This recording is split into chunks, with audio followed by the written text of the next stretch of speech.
I'm going to teach you social studies of your 8th class.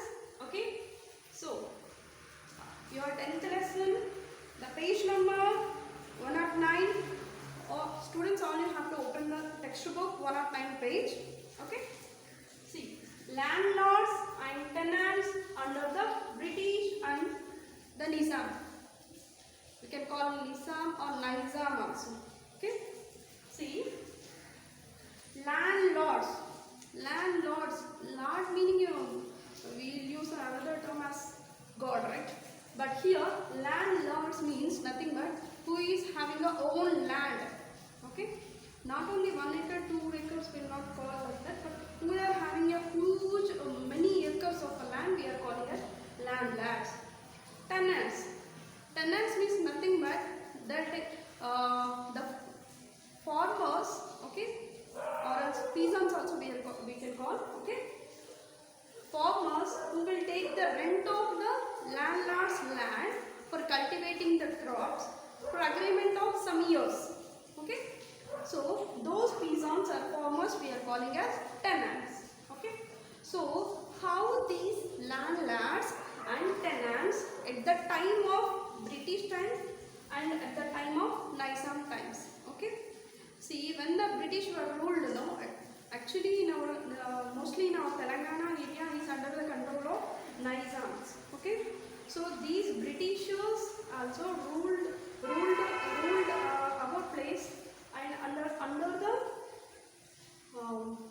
Nizam's kings.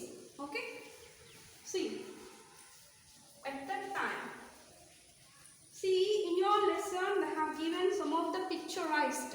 Okay, see, and here one way of the picturized they gave, and in the next page another way of the picturized they gave. Okay, of course, by knowing this picture also you know the correct topic. Okay, after my explanation all, if you see this whole picture, you will get it to know easily. Okay, see, here Jamindars and peasants in Mughal times. Okay, Jamindars and peasants. Peasants nothing but farmers. Okay, Jamindars who is having a own land with a huge acres. Okay, and who are collecting the taxes in the villages or some of the selected areas. They are called as Jamindars in olden times. If you have a grandparents at home, you ask them, they'll tell you, right? Okay, so the Jamindars. In the Mughal emperor's times, the kings, what they will do, they'll give the rights to the Jamindars in the villages. Okay, in the villages, or also they'll select some of the areas to the one of the Jamindar like that, and they'll select the place and they'll select one of the Jamindar to that. Okay, and they'll give some of the rights to the Jamindar to collect the tax from the peasants. Okay, peasants will be form some of the land and they will get some of the grains, right? So depends on how much bags or else how much tons, kgs of paddy or else whatever they will get. No, on that they have to be paid the tax to the Jamindar. So that Jamindar is collecting that taxes and give it to the governor or also government. Okay, so at that time British government were there, no? So the Jamindars are collected the tax and they are giving it to the Britishers. Okay, see here, and for these Jamindars, Britishers will give some of 5-6 members of army and animal support like horse and all. Okay, and as well as they'll give a supporting of building of some small forts. Okay, that another term we are calling as gadis. Especially in our Telangana areas, we may know about gadis. Really, especially Signapalli Gadi, which is very near to us. Okay, we may heard about it. Maybe your parents or grandparents maybe use that term. Okay, Signapalli Gadi, that is Gadi nothing but a small fort. Up to now, that were built in many years back. Up to now, we can see the resemblance of that forts. Right. So Jamindars having of a small forts, okay, that we are calling as gadis, and building of these small forts and protection from others. The British emperors will give the support of army to the Jamindars. Why? Why? Because these Jamindars are collecting the taxes from the peasants, right? So actually it is not a fair way also. Whatever the peasant will be forming on that, depend on that how much it is the earn, you know. So from that depends on they have to be paid. So maybe the earn from that land or not to earn from that land also, these Jamindars are collecting the tax from the peasants.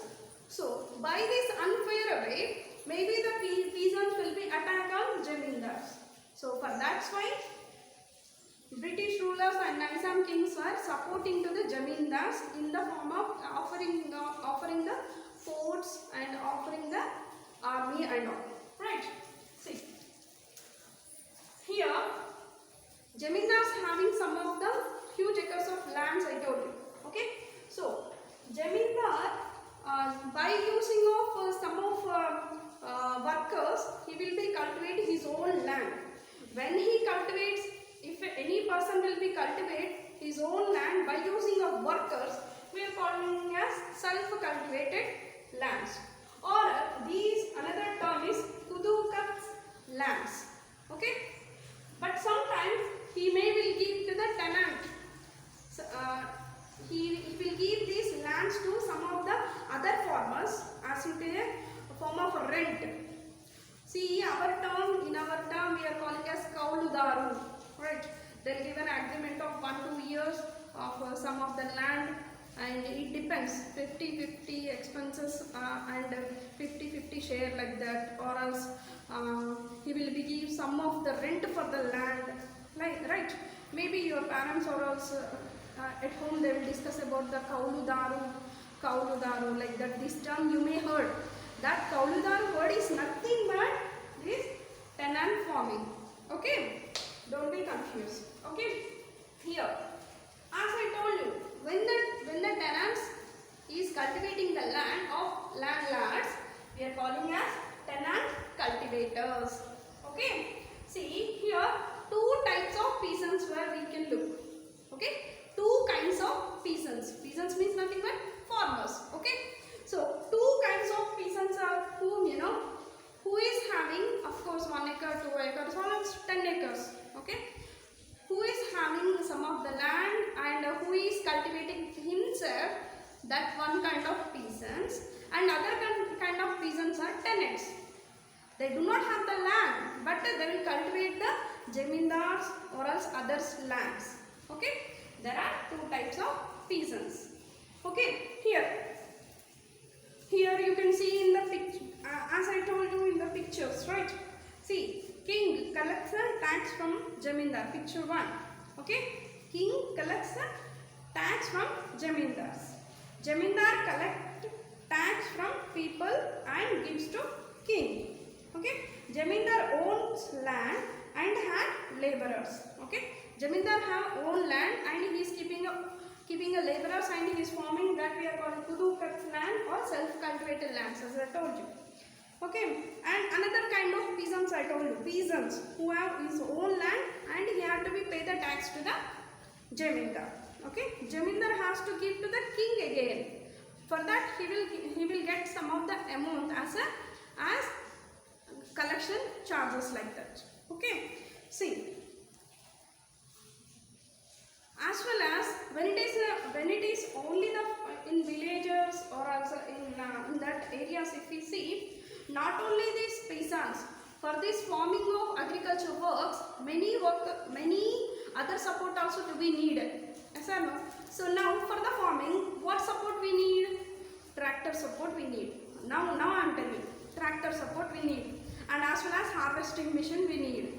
And as well as we need sometimes for weed out and all, we need a human resources also. Yes or no? So like that, at that time, for the tractor and for the harvesting, we are depending on the machinery. But and previously, when it is in the Mughal times, British times, there is no much development in technically. they have to depend on some of these and all.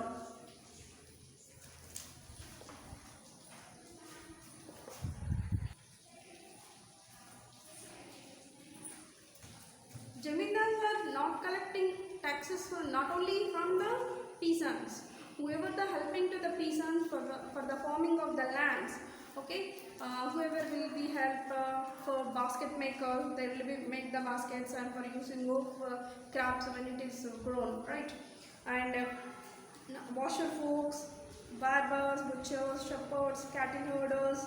Okay, they all help backward of agriculture works. They all depend on these works and they will be helping to the indirectly helping into the agriculture works. Some of the low caste people also low caste people will be go for the works of the agriculture works. From these all also Zamindar has to be collect the tax. Okay. See, at that time, by the observing of all this, British Empire has to know that this is not a fair way to be collecting of the tax. We have to be establish a particular system. They thought, okay, at that time the Governor General is here, okay, Cornwallis, okay, at the time of 1793. 1793, at that time Governor General, who is Governor General at that time? Cornwallis, okay. Cornwallis, Governor General was there. He arranged a new system for collecting the taxes. Okay, he started a new system of collecting the taxes or else revenue from the peasants. Okay, that nothing but permanent settlement. See what he have done, and when he has started a new system, what he has into mind, you know. He has thought that should be increase the land revenue and land revenue system and encourage the agriculture. Okay, his own way he thought that we have to be encourage the agriculture works. Why? Because whatever we produce here with the less cost he is gaining, and he is exporting to his own countries and other countries with the high prices. By that type of business he has done here, right? So at that time he established a new permanent settlement in the Zamindari collecting taxes of system. In that system, what he has changed, you know, like fixed taxes. Okay, for example, 1 acre of land, for that this much amount. 2 acres of land, whatever peasants will be calculated something, right? So for that this much of amount you should be collect, like that. He has fixed some of amount of tax, and that should be not to change in the next years also. Okay, so that rule. And another rule is whatever the collected tax, from that 90% of the amount has to be given to the government, and remaining 10% has taken by the Zamindar as the collection charges. Okay, so at that time this governor has thought that by this Zamindar also as profitable, and I too have the, that means these Britishers thought that they too have also will be get the profitable. How they are profitable? Maybe they will form increasing their lands in the farming, right? So by that way they will get the taxes, and as well as they will get the incomes more also.